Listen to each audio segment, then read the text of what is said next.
Choosing a national team to represent may be the hardest choice in football. Luckily for Jay Fortune, it's one he's already made. For me, I think I knew I wanted to do it. He's now following in the footsteps of his brother, an international for Trinidad and Tobago, and his father. He's provided the foundation of who I am. In this interview, Jay reveals how he's made it from academy to his first professional contract.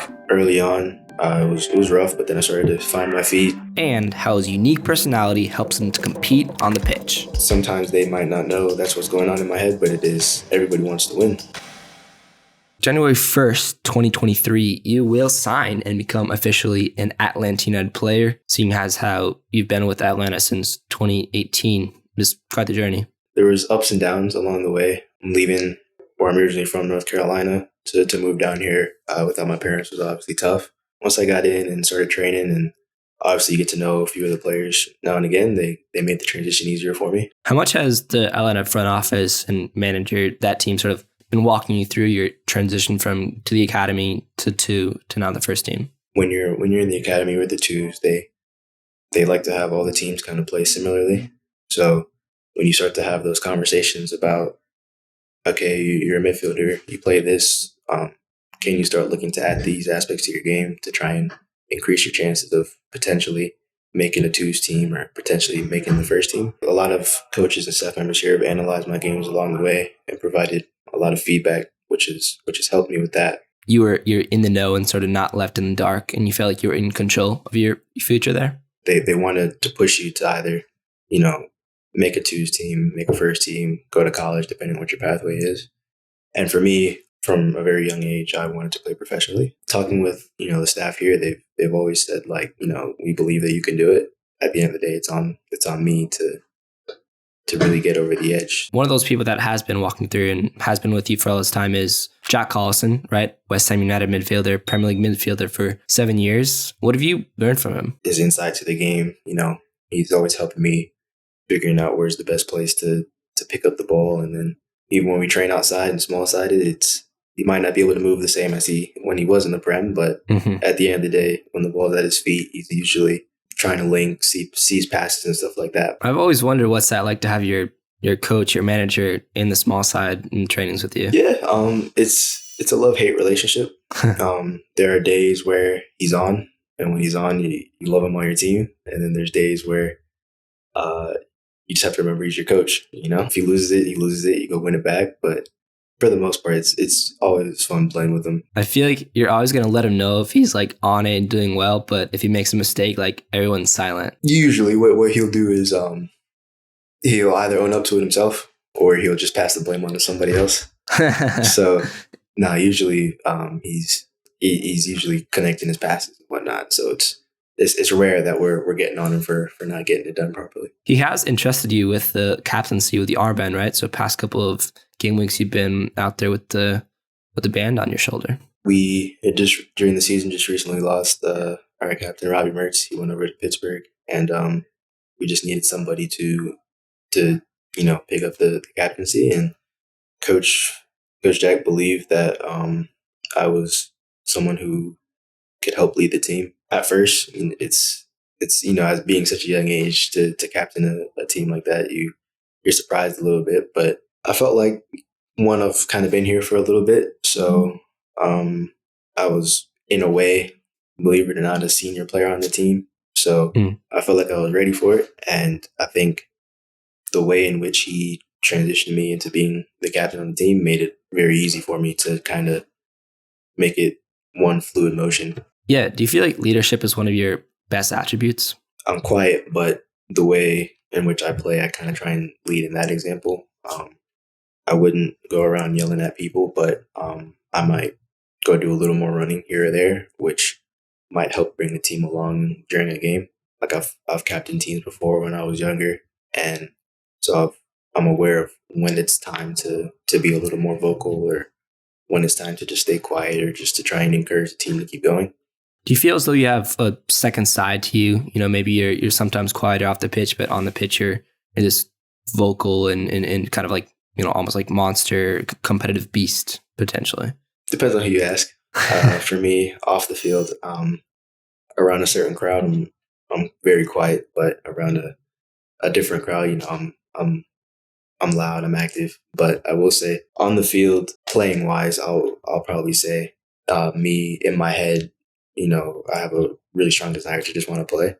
So I think to answer your question, I guess on the field, yeah, I am a different person than when I'm off the field in that aspect. And that feeling you have when you're on the pitch, that you're in an environment in which you understand, you feel comfortable. That's when, not to say the real you comes Right. out, but more open to the world. When you want to win, like a kind of like a nasty side that might come out occasionally, playing in front of a crowd, you want to make sure they're enjoying the game and whatnot. So I think when I'm on the field, everything just kind of goes away and you're just focused on what's happening right there for that moment in time. And I'll say for me, that's when I feel the most comfortable. Do you feel that competitiveness and that fierceness, desire to win in other aspects of your life? I think I'm just a competitive person in general. Obviously, having an older brother, that helps as well. Yeah.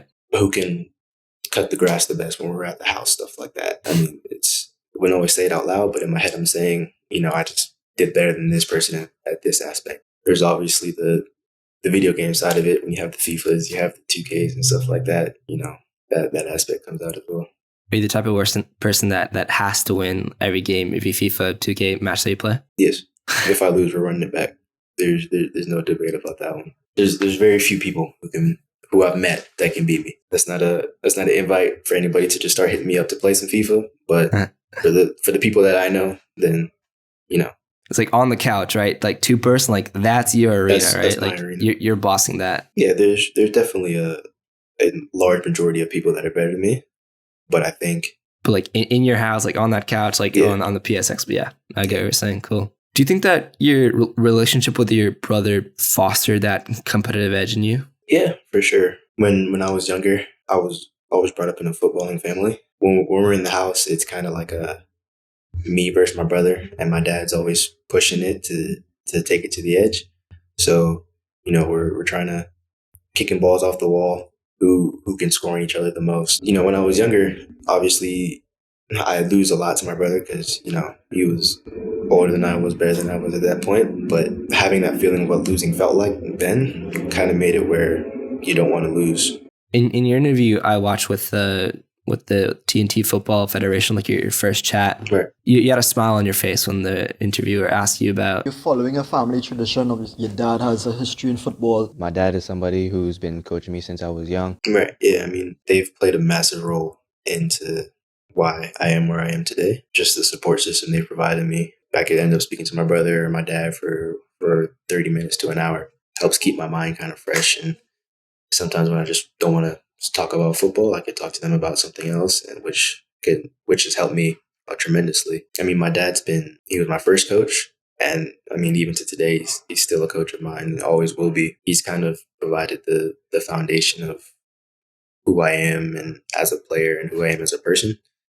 And then when you just add in, picking up little things from my brother that he does in his games or when we train together, those two just kind of help build my career along the way. Was your family key in your decision to choose to play for the Trinidad and Tobago national team? Yeah, I think for me, I knew I wanted to do it from young, but I think they were key just because, they've provided me with a lot. So I think just being able to kind of repay them by just being able to play for the country that, they were born and raised was key. What is that pride like for you putting on that national team kit? It's a big responsibility and honor, honestly, because when you go out there, there's 11 to 21 players that are representing a country.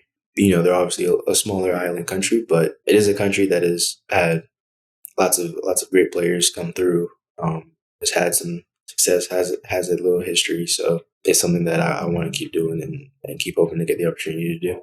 For T&T, what is it? What the nickname, the Soca Warriors? Am I right in saying that? Yeah. Do you feel as though the federation and the squad has brought you in as family?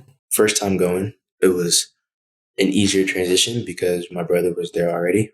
Okay. So he kind of helped with that. When you come in, they're all friendly faces. Everybody wants to have a conversation, get to know you, allow me to get to know them. And I think that helps make that transition easier from being, making your debut, not knowing anybody over there, knowing one or two people, to, getting comfortable with the entire squad, because at that point, it helps with on the field, just in terms of, you know who you're dealing with. Do you know Shaq Moore? I do, yes. He played with your brother in the day? Yeah. When they were younger, they used to play together. They played a couple times here in Georgia. We stay in contact. His younger brother is also here at Atlanta United with the academy. Shaq and I will drop the occasional DMs. He just signed with Nashville. I was just saying a little congrats. He hit me with a congrats when he heard I had signed the homegrown contract. So he's a great guy.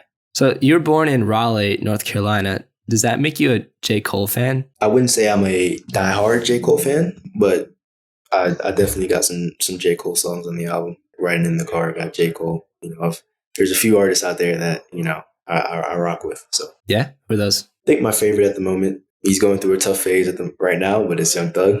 Okay, yeah. He's definitely number one for me. Uh-huh. And then you obviously have your Drakes, your little babies. Want to slow it down a little bit. There's artists like Blast. I don't know if you know him. He's okay, yeah. Mm-hmm. Blast. Yeah. Mm-hmm. What about you? Yeah, I mean, J. Cole's my goat, right? Right. Listen to a lot of J. Cole. Dreamville is my label, so I got, Jid, Boss, Earth Gang, all like that. Okay. Outside of that, of course, Ye, Trav. Right. I like some Joy Badass and Okay. Vince Staples. There's a nice little variety in there. I can respect it. Some alternative and not hip hop, but yeah, a lot of hip hop for sure. Yeah, for me, it's hip hop, and then right below it, I might even put it equal like Afro beats. So kind of like a Burna Boy type of vibe is what I'm listening to most times. So do you have like different playlists that you go to, like pregame, postgame? I have a pregame that I usually listen to. I'm not somebody who has to listen to more of a upbeat kind of songs before games to kind of get into it. So I have a good mix between hip hop songs and like the Afrobeat songs that I have. Some might be a little slower. Well, all right, let's get into some rapid fire Q&A session here. Haaland or Mbappe? Mbappe. Pace, power? I think Haaland he's more of just like a ruthless goal scorer. I will say I'm more a player who likes a little bit of flair now and again. Obviously, Mbappe flicks, tricks, and stuff like that takes him over the edge for me. A player you'd love to play alongside? Iniesta. He's somebody that I've kind of mirrored my game off of a little bit. It'll be a fun 90 minutes. The show you've rewatched the most? It's a show called Leverage. TikTok, YouTube, or Twitch? YouTube. That's where it's at. I'll go YouTube, Twitch, then TikTok. At the moment, I'm a big Warzone guy. Watch a little bit of that on YouTube and Twitch. And then obviously it's getting to that time of year where FIFA and 2K and Madden and all that's about to drop. So it's going to be a pretty hectic few months. A soccer moment you won't forget? So I think this is about 2 months before I joined Atlanta.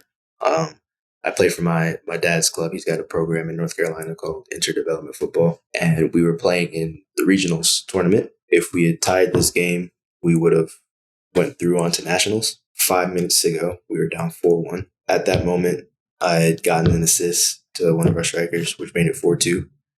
And in the last 2 minutes of the game, I had scored 2 free kicks to tie the game, to take us to nationals. That moment was probably up there for one of my favorite moments for sure. What's your favorite part about Atlanta? I will say I am a stay-at-home more kind of person, but for me, there's always something going on in Atlanta. Something crazy aspect of it, which it might sound a little messed up, but when you kind of just watch it on Twitter, it's just funny to see where society is at sometimes. What annoys you? One thing that I will say right now is people who drive significantly below the speed limit.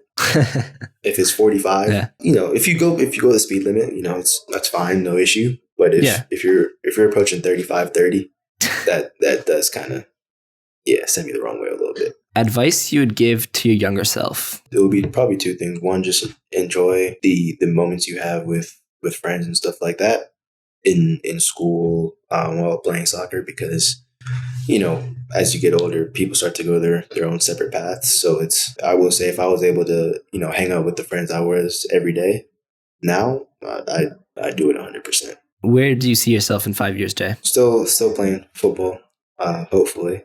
That's for sure, number one. If I'm able in 5 years to still be playing for a club like Atlanta United, I'll be extremely grateful and happy to do so. And if not, hopefully I could head over to Europe, play some football over there. Jay Fortune, thanks so much for your time. Thanks for having me. Good luck with everything. Definitely check out Afro Beats and put that on. Put on some Burna Boy, see what's up. I appreciate it. And yeah, thanks.